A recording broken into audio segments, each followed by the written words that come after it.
নাউজুবিল্লাহ বলে। গভীর মনোযোগ। আজরাইল একদিন, আজরাইলকে আল্লাহ পাকের একজন বুজুর্গ বান্দা কষ্ট করেছে, আজরাইল তুমি তো সবার রূহ কবজ করো। আলোচনা এখান থেকে শুরু, গভীর মনোযোগ। তুমি তো সবার রূহ কবজ করো, মায়ের কোল থেকে সন্তানকে নিয়ে যাও, সন্তানের কোল থেকে মাকে নিয়ে যাও, ভাইয়ের কোল থেকে বোনকে নিয়ে যাও, বোনের কোল থেকে ভাইকে নিয়ে যাও। আজরাইল তুমি তোমার জীবনে যত রূহ কবজ করছো রে আজরাইল, কোনদিন কোন রূহ কবজ করতে তোমার মনের মধ্যে কোনো মায়া লাগছে না? সুবহানাল্লাহ। আজরাইল ডাক দিয়া কয়, এ ভাই, আমার জীবনে যত রূহ কবজ করেছি, আমার কোন রূহ কবজ করতে মায়া লাগছে না, তবে দুইটা মানুষের রূহ কবজ করতে আমি আজরাইলের মনের মধ্যে মায়া উদয় হইছে। একবার জোরে বলা যাবে কি সুবহানাল্লাহ? গভীর মনোযোগ। ওই দুইটা মানুষকে আল্লাহ পাক এই দুনিয়ার জমিনের মধ্যে যুগে যুগে নবী রাসূল প্রেরণ করেছেন আল্লাহর বাণীকে জমিনের মধ্যে প্রচার করার জন্য। একবার জোরে বলা যাবে কি ঠিক কিনা? গভীর মনোযোগ। আল্লাহ পাক সর্বপ্রথম হযরত আদম আলাইহিস সালাতু ওয়াস সালামকে দুনিয়াতে প্রেরণ করেছেন। আদম নবীর পরে আসছে আদম নবীর সন্তান শীষ, ঠিক কিনা? এই শীষ নবীর পরে আসছে ইদ্রিস আলাইহিস সালাম, ইদ্রিস আলাইহিস সালামের পরে আসছে নূহ আলাইহিস সালাম। এই নূহ আলাইহিস সালাম থেকে একবার ইব্রাহিম আলাইহিস সালাম পর্যন্ত 2200 বছর, 2200 বছর ভিতরে দুইজন নবী আসছে। কয়জন নবী? জবান খুলে বলুন, কয়জন নবী আসছে? দুইজন নবী আসছে। একজনের নাম হচ্ছে হুদ, হুদ আলাইহিস সালাম, একজনের নাম হচ্ছে সালেহ আলাইহিস সালাম। একবার জবান খুলে বলা যাবে কি মারহাবা? হুদ আলাইহিস সালাম উনার উম্মতের মধ্যে একটা জাতি ছিল যার নাম হলো আদ জাতি। নাম কি? আদ। আদের কথা আল্লাহ পাক রব্বুল আলামিন পবিত্র কোরআনুল কারীমে আমার আল্লাহ বর্ণনা করেছেন। একবার জোরে বলা যাবে কি সুবহানাল্লাহ? গভীর মনোযোগ।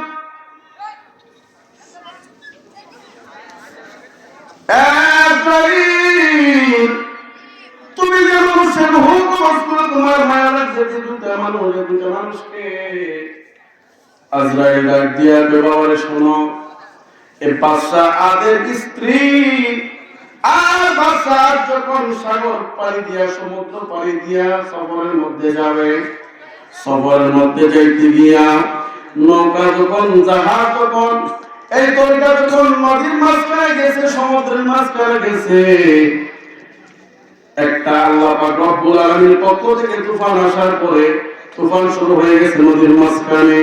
তুফান আসার পরে এই নৌকাটা, তুফানের ঢেউয়ের কারণে নৌকাটা পানির তলে চলে গেছে। যত মানুষ ছিল সবাই মারা গেছে। এই বাদশা আদের স্ত্রী ছিল গর্ভবতী। এই বাদশা আদের স্ত্রীর গর্ভের মধ্যে একটা সন্তান ছিল। একবার জোরে বলা যাবে কি সুবহানাল্লাহ? গভীর মনোযোগ। সব মানুষ মারা গেল, শুধু ওই মহিলাটা নৌকার একটা তক্তার মধ্যে বসে আছে। একটু পরে মহিলাটার প্রসব বেদনা শুরু হয়ে গেছে। সুবহানাল্লাহ কোন? যখন শুরু হয়ে গেছে রে বাবা, প্রসব বেদনা শুরু হয়ে যাওয়ার পরে কিছুক্ষণের মধ্যে একটা নবজাতক, একটা পুত্র সন্তান জন্ম হয়েছে। সুবহানাল্লাহ। পুত্র সন্তানটা জন্ম হওয়ার পরে আল্লাহ পাক রব্বুল আলামিন ডাক দিয়ে আজরাইল, ও আজরাইল, এই যে মহিলাটা আছে সন্তানটারে রাখা, এই সন্তানের কোল থেকে আমার রূহটা তুমি নিয়ে আসো। আজরাইল আল্লাহ শোনাবেছে না? সুবহানাল্লাহ কন্যা। পারে কে যাবি নবীর নৌকাতে আয়, মারহাবা। ওরে রূপকাষ্টের নৌকাখানি, রূপকাষ্টের নৌকাখানি, নাই পারবই পারে কে যাবি নবীর নৌকাতে কেউ যার নবীর নৌকা করতে মনে চাইনি জোরে কন্যা খাওয়া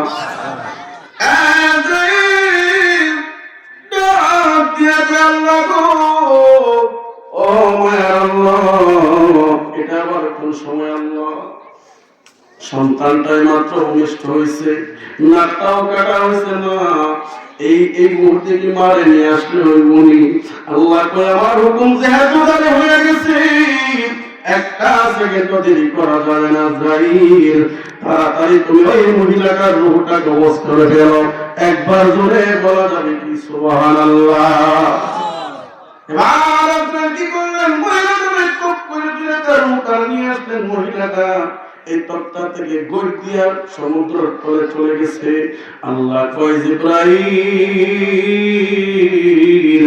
ও জিবরাইল জিবরাইল যাও যাও তাড়াতাড়ি যাও ওই যে নবজাত সন্তান আছে সন্তানটার নাকটা এখনো কাটা হয়েছে না এই মধ্যে তুমি যাইয়া কি করো নবজাতকের নাকটা কাটটা দাও একবার জবান খুলে বলা যাবে কি সুবহানাল্লাহ আর জোরে আল্লাহু আকবার বলেন আর আল্লাহ দেখতে জিবরাইল নাকটা কাটটা দাও জিবরাইল কি করলেন নাক কাটলেন এবার জিবরাইল চলে গেলেন রে বাবা এই বাচ্চাটা তক্তার উপরে বসে আছেন হঠাৎ করে ওই দেওয়ার মধ্যে বাড়ি খাইলে দেখবেন একটা ফেনা সৃষ্টি হয়ে যায় ঠিক না ঠিক ফেনা যখন সৃষ্টি হয়ে গেছে গো ফেনা সৃষ্টি হওয়ার পরে ফেনা কি করলেন আল্লাহ কুদরতি গরম ফেনা বাচ্চাটার গিরাক দিয়ে একটা বেড়ে দিছে এই বাচ্চাটার তক্তাটা দেওয়ার কারণে দেও খাইতে খাইতে খাইতে খাইতে তক্তাটা দেয়া নদীর কিনারের মধ্যে রাখছে গো আল্লাহু আকবার বলে বাবা যেই মাত্র তক্তাটা দেয়া নদীর কিনারের মধ্যে লাগছে আবার জঙ্গল থেকে পাশে আছে জঙ্গল কেউ আমাদের সুন্দরবনের মধ্যে আছে না খালে সাঁতার জঙ্গল না দৌড় দিয়ে একটা বাঘ বাইরে আইছে পানি খাওয়ার জন্য সন্ধ্যা হইল ডাক দিলে না মরে প্রাণের দয়াল রে সন্ধ্যা হইল ডাক দিলে না মরে ঠিক কিনা ওরে সন্ধ্যা হইল ডাক দিলে না মরে প্রাণ দয়াল রে সন্ধ্যা হইল ডাক দিলে না মরে প্রাণ দয়াল রে ওই গৃহস্থেরা দলে দলে হাঁস মুরগি কতই পাবে সন্ধ্যা হইলে ডাক দিয়া নেই গোরে ঠিক না প্রাণের দয়াল রে গৃহস্থের দলে দলে হাঁস মুরগি কতই পাবে সন্ধ্যা হইলে ডাক দিয়া নেই গোরে ওর যার যত পালিত ছিল সবাই রে তো ঘরে নিল যার যত পালিত ছিল সবাই রে তো ঘরে নিল আমি অজম রইলাম অন্ধকারে প্রাণের দয়াল রে সন্ধ্যা হইল ডাক দিলে না মরে আরে সন্ধ্যা হইল ডাক দিলে না মরে প্রাণের দয়াল রে সন্ধ্যা হইল ডাক দিলে না মরে ঠিক কিনা এবার মা চলে গেল 10 বছর বাবা চলে গেল 2 বছর রাস্তাঘাটে চলার পথে কত মানুষের মুখ দেখা যায় কিন্তু বাবার মতো তো কাউরে দেখি না গো মায়ের মতো তো কাউরে দেখি না জবান করে বলুন ঠিক কিনা গভীর মনোযোগ যে কথা বলতে চেয়েছিলাম জঙ্গল থেকে যখন বাঘটা আসে এই বাচ্চাটারে বাঘটা দেখে নাই বাচ্চাটা যে বরাবর কিনার মধ্যে এসে লাগছে এই বরাবর বাঘটা নামছে পানি খাওয়ার জন্য গভীর মনোযোগ ওই বাঘটারও কিছুদিন আগে একটা সন্তান একটা বাঘের বাচ্চা জন্ম হওয়ার পরে বাঘের বাচ্চাটা যে কোন কারণে মারা গেছে সুবহানাল্লাহ তার দুধের মধ্যে এমন দুধের বার, মুখের মধ্যে দুধের বার। এই বারের কারণে বাগদার শরীরের মধ্যে ওটা একটা ব্যথা। সুবহানাল্লাহ কোন বাগের দুধ তো আর বাগে দহন করতে পারে না।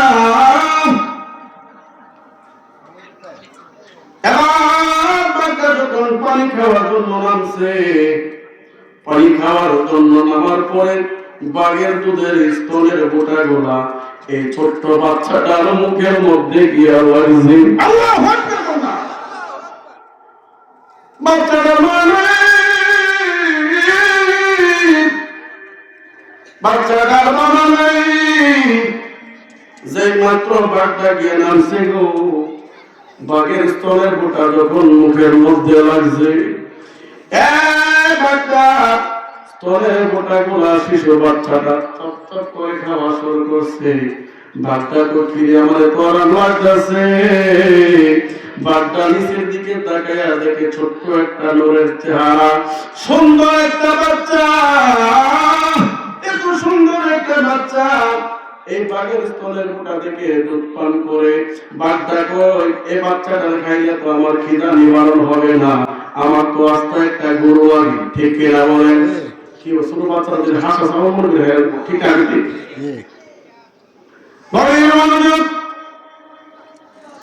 এই বাচ্চা কি করলেন, ওই আমার যেহেতু বাচ্চা নাই, বাচ্চাটার মা নাই, বাঘটা কি করলেন, বাচ্চাটারে কামড় দিয়া নিয়া জঙ্গলের মধ্যে বাঘের বাড়িতে বাসস্থান নিয়ে গেছে।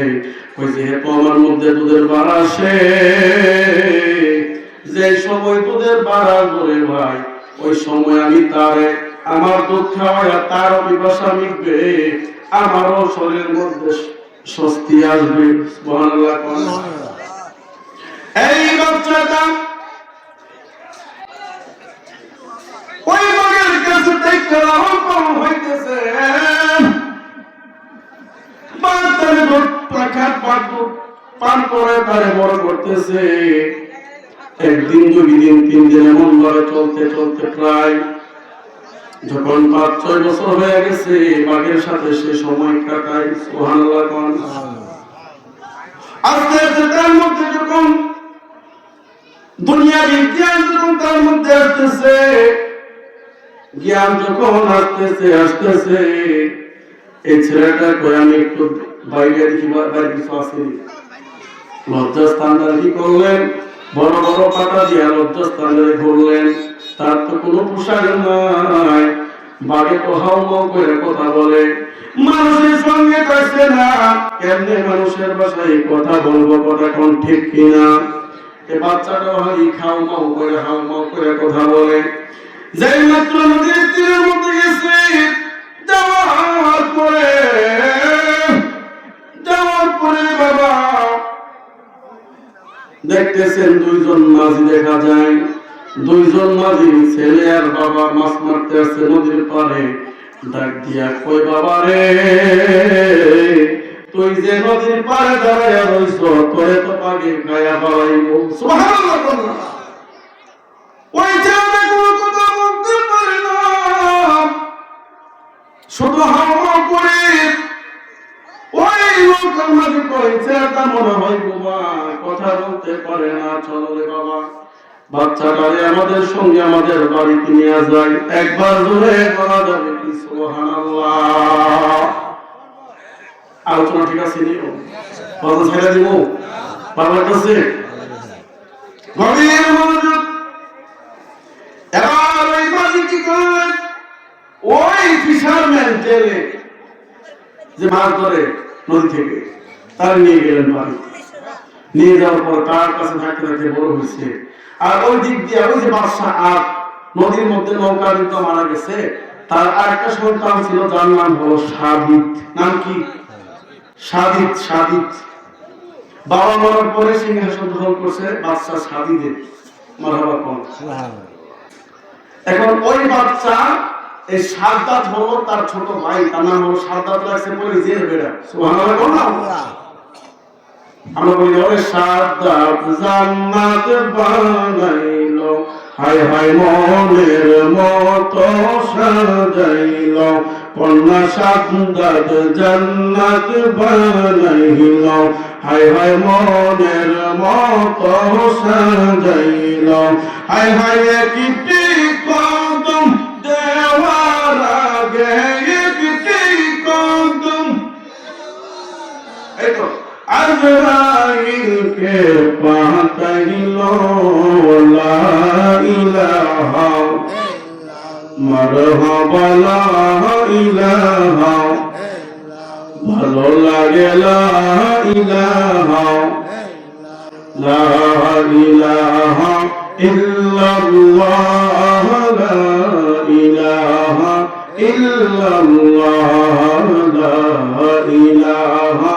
ইল্লাল্লাহ লা ইলাহা লা ইলাহা ইল্লাল্লাহ মুহাম্মাদুর রাসূলুল্লাহ সাল্লাল্লাহু আলাইহি ওয়াসাল্লাম একবার জোরে বলুন মারহাবা গভীর মনোযোগ ওই লোকটা বলতেছে ওই যে জেলে আমার কাছে তো সন্তান আমার এত বড় হয়েছে দেখতেছে বাঘের দুধ খায় এত বড় হয়েছে সাধারণ জিনিস না ঠিক নেই বাঘের দুধ মনে হয় আমরা লালপুর বাজার পাওয়া যায় পাওয়া যায়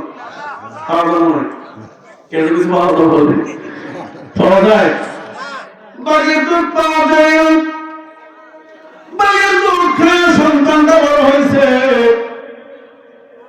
তার আচার ব্যবহার বলবীর্য সাধারণ মানুষের মতো না ওই আমার এই সন্তানটা যেহেতু আমি তার ভয় আনছি তার শরীরের মধ্যে মানুষের সাধারণ মানুষের যার শক্তি বেশি মনে হয় একটা গাছের একা আলগি মারে একটা বস্তা একা আলগি মারতে সাধারণ দাও একটা সিমেন্টের বস্তা হতে তুমি একা আর একজন যদি একা আলগি মারে আর বলি কি মানুষ না জিউরি ঠিক আছে কি এখন তারে বড়বিটি দেখার পরে এই যে লেগুতেছে আমার যে বর্তমান বাচ্চা আছে আমাদের এলাকায় তার কাছে আমার সন্তানটা দিয়ে গেল ভালো হইল মারহাবা কোন সন্তানটা নিয়া আসলে তো দুইজন আপন মার পেটের ভাই ঠিক না বেঠি আর ওই দিক দিয়ে বাচ্চা আগে বসছে তারপর ছেলে রাজনীতি পাইছে এখন ছোট ভাই ওই যে আমার পুত্র তারা ঘুরাই আনছে এখানে আনার পরে গভীর মনোযোগ এবার বলতেছে হুজুর এ হুজুর আমার একটা সন্তান আমি তার পায়ে আনছি মানুষের মতো তার সাধারণ আচরণ না সে বা হে খাও মাউকের কথা বলতো তারে আমরা জন্ম থেকে পাইছি আমার সাথে একটা তারে মানুষের ভাষা শিখাইছি সুবহানাল্লাহ কোন গভীর মনোযোগ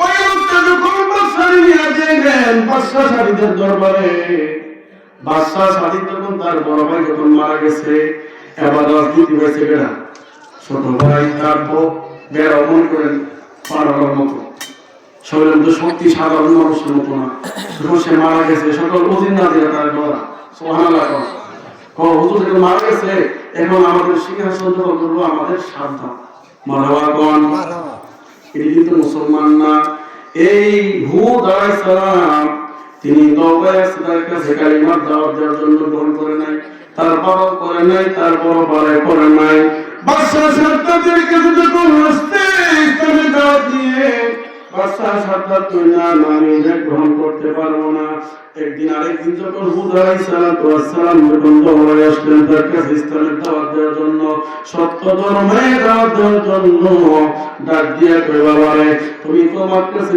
তিনবার করে আসছো কিন্তু আমি জানতে চাই রে বাবা আমি যদি সত্য ধর্ম গ্রহণ করি তাইলে বিনিময়ে আমারে আল্লাহ কি দিব সুবহানাল্লাহ গভীর মনোযোগ দাঁড়িয়ে পড়ো সত্য তুমি যদি আমার ধর্ম গ্রহণ করো তাহলে আল্লাহ পাক রব্বুল আলামিন তোমার একটা দামি জান্নাত দিবে সুবহানাল্লাহ ওই জান্নাতটা দেখতে কেমন হইব জানতে চাই আল্লাহু আকবার কোন জান্নাতটা দেখতে কেমন হবে ওই হুদ আলাইহিস সালাম দেখতে কই সাক্ষাৎ রে গভীর মনোযোগ দিয়ে শুন জান্নাতের মধ্যে এই দুনিয়া বিকার তোলার গোলা হইল নিছে আর আগা হইল উপরে। জান্নাতের মধ্যে গোড়া হইছে উঠে, আগা হইছে নিচে, কিন্তু দুনিয়াবি গাছের গোড়া নিচে, আগা উপরে। এরপর বলো সত্য দুর্ভোগ থাকবো, এমন এমন নিয়ামত থাকবো, জমরত পাথর দিয়া, পাথর দিয়া তোমারে আমার আল্লাহ স্বর্ণের সিংহাসন বানাইয়া তোমারে জান্নাতের ভিতরে রাখবো। জোরে কোন সুবহানাল্লাহ, সুবহানাল্লাহ। এই জান্নাতে যাইতে চান কি চান না? যদি জান্নাতে যাইতে চান, ঈমান আনার পরে আপনাকে নেক আমল করতে হবে। কথা বলুন ঠিক কিনা? এজন্য আল্লাহ তাআলা বলেন পবিত্র কুরআনুল কারীমে বলেন, কাইফা তাকফুরুনা বিল্লাহি ওয়া কুনতুম আমওয়াতান ফাআহইয়াকুম সুম্মা ইউমীতুকুম সুম্মা ইউহয়ীকুম সুম্মা ইলাইহি তুরজাউন। আল্লাহকে বান্দা তোমরা কাইফা কেমনে আমরা স্বীকার করো? কাইফা তাকফুরুনা বিল্লাহ, তোমরা দিছিলা মৃত্যু মরা, আমি আল্লাহ তোমাদেরকে জীবন দান করেছি, সুবহানাল্লাহ। আবার তোমাদেরকে মরণ দিব, আবার জীবিত করব, সুম্মা ইলাইহি তুরজাউন, আবার তোমাদেরকে আমি আল্লাহকে প্রত্যাবর্তন করতে হবে। মারহাবা কোন? আচ্ছা, আল্লাহ আমাদেরকে বানাইছে, বানানোর পর আল্লাহ বলতেছে, ওয়াবাশশিরিল্লাযীনা আমানু ওয়া আমিলুস সালিহাত وعملوا الصالحات أن لهم جنات। আল্লাহ রাব্বুল আলামিন ডাক দিয়া কয়, দুনিয়ার মানুষ শোনো, বাশশিরিল্লাযীনা আমানু, যারা ঈমান এনেছো, ওয়া আমিলুস সালিহাত, যারা ঈমান আনার পরে যারা নেক আমল করেছো, আন্না লাহুম জান্নাত, তাদের জন্য রয়েছে আমার আল্লাহর দামি জান্নাত। কবে আমাদের একটু বলুন, তাহলে এমন করে এই বাদশা স্বাধীনের কাছে যে ক্ষমতা আছে, খোদার সার্ভিস দাওয়া দিত, আল্লাহ বলে দিব তোমার আল্লাহ জানার দরকার না, আমি জানার বানাই দিলাম। মারহাবা নাউযুবিল্লাহ কো নাউযুবিল্লাহ বানাই দেব। তো ঠিক আছে, দাওয়াত গ্রহণ করছে না, তা সে ডাকছে বড় বড় যত নেতা আছে সবাই ডাকছে, এর পরে প্রায় হাজার হাজার রাজনীতি ডাকছে, এর মধ্যে প্রশিক্ষণ প্রাপ্ত যারা, এবারে বাছাই করে করে 3000 এই রাজনীতি বার করছে জান্নাত বানাই। নাউযুবিল্লাহ, 40,000 গাদা উট ঘোড়া দিয়ে প্রত্যেকদিন স্বর্ণ মুদ্রা পুরো বিশ্ব থেকে আনাইছে, আনার পরে সে জান্নাত বানাইছে। বানানোর পরে এবার 10,000 সৈন্য নিয়ে দৌড় তাম্বুরা বাজায় বলছে, হুজুর জান্নাত তো বানানো শেষ, আপনি গ্রহণ করেন, আপনি ভিতরে প্রবেশ করেন।